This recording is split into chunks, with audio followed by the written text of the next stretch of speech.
Surah Adiyat speaks about the horses and how they run and how they attack in jihad. And the fact that Allah takes 3 oaths on the horses show the position of the horses, and also the fact that the Arabs were warring people. They were involved in wars all the time, and therefore they were able to identify with this and able to draw lessons from the horses itself. So Allah Rabbul Izzah begins by saying, وَالْعَادِيَاتِ ضَبَّةً وَالْعَادِيَاتِ ضَبْحًا, by the qasam of the horses as they are galloping. فَالْمُورِيَاتِ قَدْحًا, and by the qasam of the horses as their hooves strike the stone and create a spark. So it shows how fast the horses are running. فَالْمُغِيرَاتِ الصُّبْحًا, and by the oath of the horses as they attack at the time of dawn. So amongst the Arabs, it was considered to be coward to attack at night.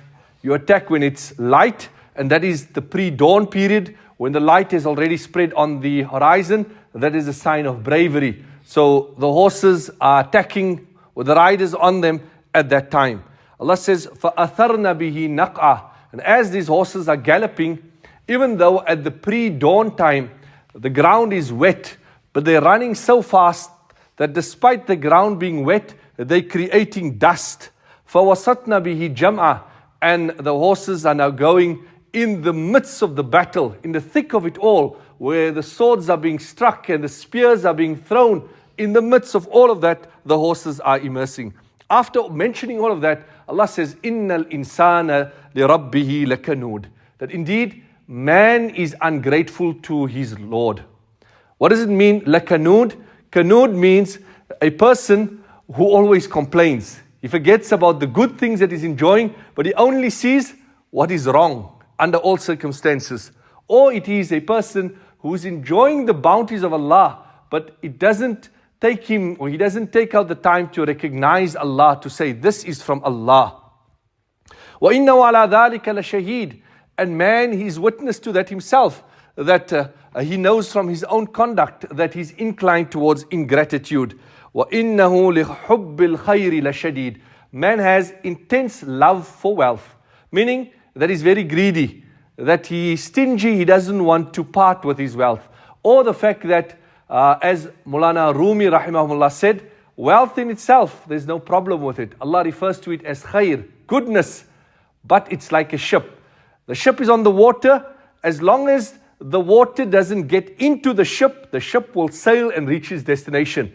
But the moment the water gets in the ship will sink. Similarly, as long as the love of wealth doesn't enter your heart, then you are safe.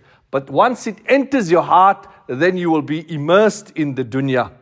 أَفَلَا يَعْلَمُ إِذَا بُعْثِرَ مَا فِي الْقُبُورِ, Allah then draws our attention that you are involved in all the dunyawi things. But what about the time when whatever is in the graves will be brought forth? That is on the day of Qiyamah, when all those who are buried, their bodies will come to the top and it will be thrown forth. وَحُصِّلَ مَا فِي الصُّدُورِ, and all that the soul had hidden away, kept secret, will be exposed. What your soul was, in terms of goodness, all the secrets of the soul will be revealed on the day of Qiyamah. Inna rabbahum bihim yawma idhil lakhabir, and on that day Allah is fully aware of mankind's actions. Allah is fully aware under all circumstances, but He will reward man on that day and punish man. The message of the entire surah is, look at the horse. You give the horse some fodder, some food, some water, and the horse becomes so loyal that it will go into the midst of the battle on the rider and will be willing to sacrifice its life. Yet Allah has granted us so many bounties, yet we are ungrateful. So we should take a lesson from the horse and become from the grateful servants of Allah. May Allah make us from His grateful servants.